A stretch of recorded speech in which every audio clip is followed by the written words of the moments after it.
Hey guys, it's Anna from the Junior League of Charlotte, and I am going to go ahead and start reading some more books from Peter Rabbit. So we are going to leave off where we last ended, and this story is called The Tale of Johnny Town Mouse, and it was written in 1918, which is over 100 years ago. So this is a pretty old story. So let's go ahead and get started. Johnny Town Mouse was born in a cupboard. Timmy Willie was born in a garden. Timmy Willie was a little country mouse who went to town by mistake in a hamper. There's that hamper right there. The gardener sent vegetables to town once a week by carrier. He packed them in a big hamper. The gardener left the hamper by the garden gate so that the carrier could pick it up when he passed. Timmy Willie crept in through a hole in the wickerwork, and after eating some peas, Timmy Willie fell asleep. There he is, falling asleep. He awoke in a fright while the hamper was being lifted into the carrier's cart. Then there was a jolting and a clattering of horses' feet. Other packages were thrown in for miles and miles. Jolt, jolt, jolt. And Timmy Willie trembled amongst the jumbled up vegetables. There he is right there in that carriage.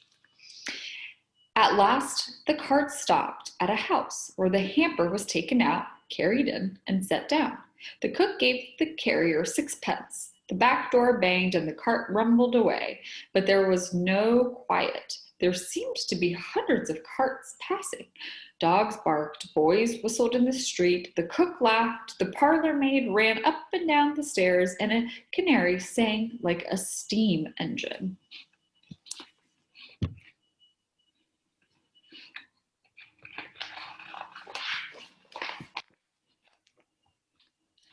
Timmy Willie, who had lived all his life in a garden, was almost frightened to death. Presently, the cook opened the hamper and began to unpack the vegetables. Out sprang the terrified Timmy Willie. Up jumped the cook on a chair, exclaiming, "A mouse, a mouse! Call the cat! Fetch me the poker, Sarah!" Timmy Willie did not wait for Sarah with the poker. He rushed along the skirting board till he came to a little hole, and there he popped in.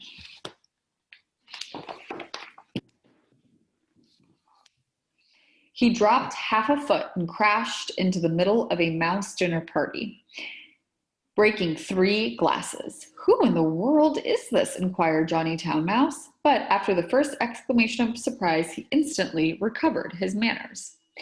With the utmost politeness, he introduced Timmy Willie to 9 other mice, all with long tails and white neckties. Timmy Willie's own tail was insignificant. John Town Mouse and his friends noticed it, but they were too well bred to make personal remarks. Only one of them asked Timmy Willie if he had ever been in a trap. The dinner was of 8 courses, not much of anything, but truly elegant. All the dishes were unknown to Timmy Willie, who would have been a little afraid of tasting them, only he was very hungry and very anxious to behave with company manners.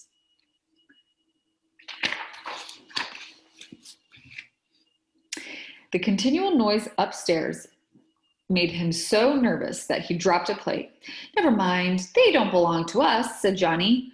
"Why don't those youngsters come back with the dessert?" It should be explained that two young mice who were waiting on the others went skirmishing upstairs to the kitchen between courses. There they are. Several times they had come tumbling in, squeaking and laughing. Timmy Willie learned with horror that they were being chased by the cat. His appetite failed. He felt faint. "Try some jelly?" said Johnny Town Mouse. "No? Would you rather go to bed? I'll show you a most comfortable sofa pillow." The sofa pillow had a hole in it. Johnny Town Mouse quite honestly recommended it as the best bed, kept exclusively for visitors, but the sofa smelled of cat. Timmy Willie preferred to spend a miserable night under the fender.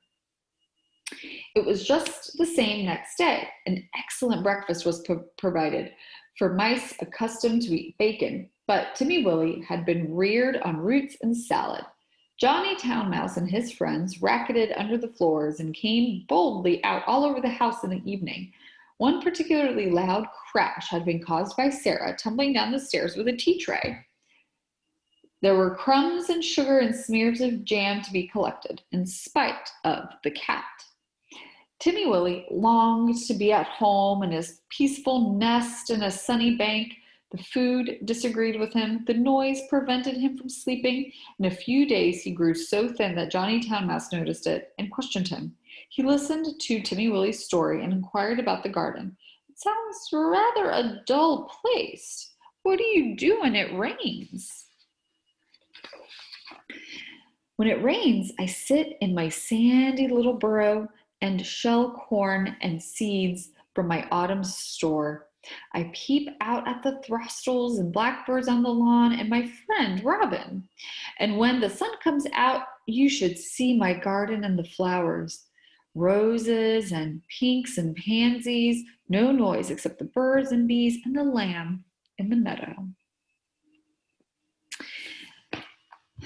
There goes the cat again, exclaimed Johnny Town Mouse. When they had taken refuge in the coal cellar, he resumed the conversation. I confess, I am a little disappointed. We have endeavored to entertain you, Timothy William. Oh, yes, you have been most kind, but I do feel so ill, said Timmy Willie. It may be that your teeth and digestion are unaccustomed to our food. Perhaps it might be wiser for you to return to the hamper. Oh, cried Timmy Willie. Why, of course, for the matter of that, we could have sent you back last week, said Johnny rather huffily. Did you not know that the hamper goes back empty on Saturdays? So Timmy Willie said goodbye to his new friends and hid in the hamper with a crumb of cake and a withered cabbage leaf. And after much jolting, he was set down safely in his own garden. Sometimes on Saturdays, he went to look at the hamper lying by the gate, but he knew better than to get in again. And nobody got out, though Johnny Town Mouse had half promised a visit. The winter passed, the sun came out again. Timmy Willie sat by his burrow, warming his little fur coat and sniffing the smell of violets and spring grass. He had nearly forgotten his visit to town when up the sandy path, all spick and span with a brown leather bag, came Johnny Town Mouse. Timmy Willie received him with open arms. You have come at the best of all the year. We will have herb pudding and sit in the sun. It's a little damp, said Johnny Town Mouse, who was carrying his tail under his arm out of the mud. What is that fearful noise? He said violently. That, said Timmy Willie. That is only a cow. I will beg a little milk. They are quite harmless, unless they happen to lie down upon you. How are all our friends? Johnny's account was rather middling. He explained why he was paying his visit so early in the season. The family had gone to the seaside for Easter. The cook was doing spring cleaning on board wages, with particular instructions to clear out the mice. There were 4 kittens, and the cat had killed the canary.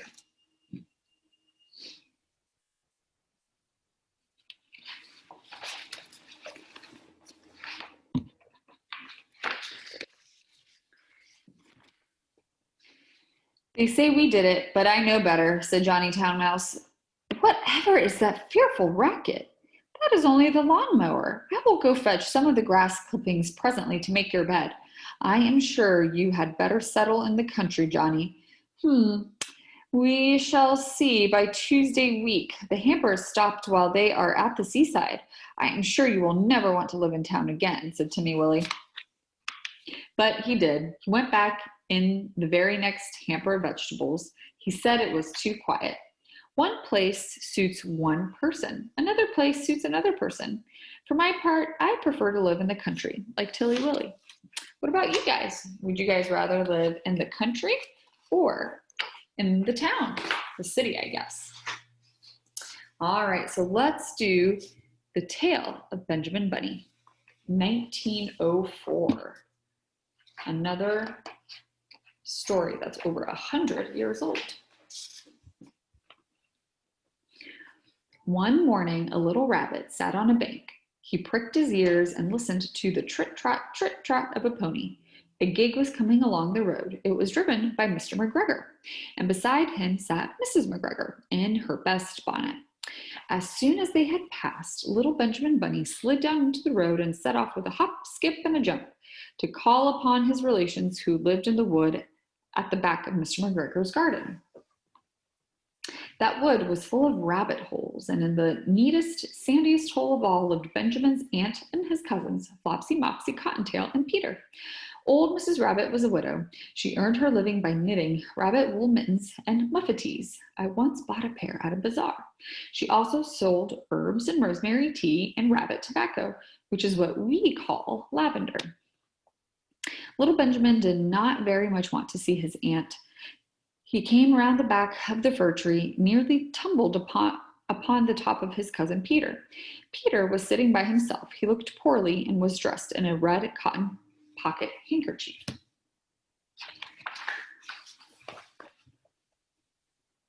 Peter, said little Benjamin in a whisper, who has got your clothes? Peter replied, the scarecrow in Mr. McGregor's garden, and described how he had been chased about the garden and dropped his shoes and coat. Little Benjamin sat down next to his cousin and assured him that Mr. McGregor had gone out in a gig, and Mrs. McGregor also, and certainly for the day, because she was wearing her best bonnet. Peter said he hoped that it would rain. At this point, old Mrs. Rabbit's voice was heard inside the rabbit hole, calling, Cottontail, Cottontail, fetch some more chamomile. Peter said he thought he might feel better if he went for a walk. They went away hand in hand and got upon the top of the wall at the bottom of the wood. From here they looked down into Mr. McGregor's garden. Peter's coat and shoes were plainly to be seen upon the scarecrow, topped with an old tam-o'-shanter of Mr. McGregor's. Right there, they're his old clothes. Little Benjamin said, it spoils people's clothes to squeeze under a gate. The proper way to get in is to climb down a pear tree. Peter fell down head first, but it was of no consequence, as the bed below was newly raked and quite soft. It had been sown with lettuces. They left a great many odd little footmarks all over the bed, especially little Benjamin, who was wearing clogs. Little Benjamin said the first thing to be done was to get back Peter's clothes, in order that they might be able to use the pocket and handkerchief. They took them off the scarecrow. There had been rain during the night. There was water in the shoes, and the coat somehow shrank. Benjamin tried on the tam-o'-shanter, but it was too big for him.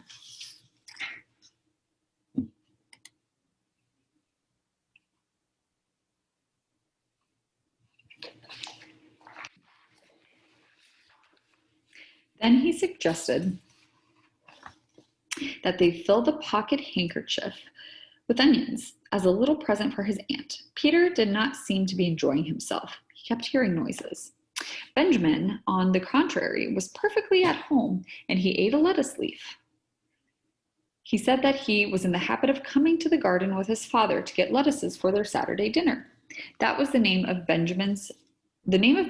little Benjamin's papa was old Mr. Benjamin Bunny. The lettuces certainly were very fine. Peter did not eat anything. He said he should like to go home. Presently, he dropped half the onions. Little Benjamin said that it was not possible to get back up the pear tree with a load of vegetables. He led the way boldly towards the other end of the garden. They went along a little walk on planks under a sunny red brick wall. The mice sat on their doorsteps, cracking cherry stones. They winked at Peter Rabbit and little Benjamin Bunny.